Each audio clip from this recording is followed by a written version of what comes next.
ఏపీలో మహిళలకు ప్రభుత్వం మరో శుభవార్త చెప్పింది. మహిళల ఆరోగ్యాన్ని దృష్టిలో ఉంచుకుని వారి కోసం మరో కీలక నిర్ణయం తీసుకుంది. ప్రస్తుతం రాష్ట్రంలో క్యాన్సర్ బారిన పడి ఆసుపత్రుల చుట్టూ తిరిగే అవసరం లేకుండా ముందస్తుగా ఉచితంగా పరీక్షలు చేయించుకునేందుకు ఏర్పాట్లు చేస్తున్న ప్రభుత్వం ఇప్పుడు వీటిని సద్వినియోగం చేసుకోవాలని ఇంటింటి ప్రచారం కూడా చేపడుతోంది. ఈ మేరకు వైద్య సిబ్బంది ఇంటింటికి రాబోతున్నారు.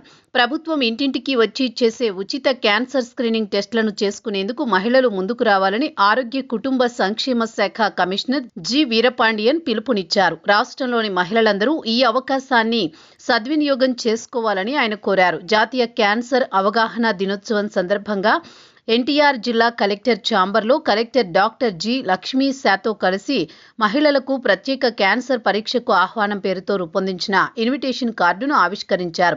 4వ విడత ఎన్సిడి స్క్రీనింగ్ను ముఖ్యమంత్రి చంద్రబాబు సెప్టెంబర్ 17న ప్రారంభించారని, ప్రత్యేకించి ఇది క్యాన్సర్ స్క్రీనింగ్కు ఉద్దేశించినదని తెలిపారు. క్యాన్సర్పై అవగాహన కార్యక్రమాన్ని విజయవాడ నుంచి ప్రారంభిస్తామన్నారు. 3వ విడత ఎన్సిడి స్క్రీనింగ్లో ఎదురైన అనుభవాలు, సవాళ్లను పరిశీలించిన అనంతరం 4వ విడతలో ప్రత్యేకించి క్యాన్సర్ స్క్రీనింగ్ పై దృష్టి పెట్టాలని వైద్య ఆరోగ్య మంత్రి సత్యకుమార్ యాదవ్ ఆదేశించారన్నారు. 4వ విడత ఎన్సిడి స్క్రీనింగ్ పై అవగాహన కల్పించేందుకు పెద్ద ఎత్తున ప్రచారాన్ని చేపట్టామని, ఇందుకోసం ఇన్ఫర్మేషన్, ఎడ్యుకేషన్ మరియు కమ్యూనికేషన్ కార్యక్రమం కింద పోస్టర్లు, కరపత్రాలు ప్రచురించి జిల్లాలకు పంపించామన్నారు. రాష్ట్రంలో ప్రతి గ్రామంలో ఇంటింటికి వెళ్లి 18 ఏళ్లు పైబడిన ప్రతి ఒక్కరికి అసంక్రమిత వ్యాధులైన రక్తపోటు, మధుమేహం పరీక్షల్ని ఉచితంగా చేస్తామన్నారు. ప్రత్యేకంగా మహిళలకు రొమ్ము, గర్భాశయ ముఖద్వార పరీక్షలకు సంబంధించి అవగాహన కల్పించి స్క్రీనింగ్ చేసి సమీప వైద్య అధికారికి సమాచారాన్ని అందిస్తారన్నారు.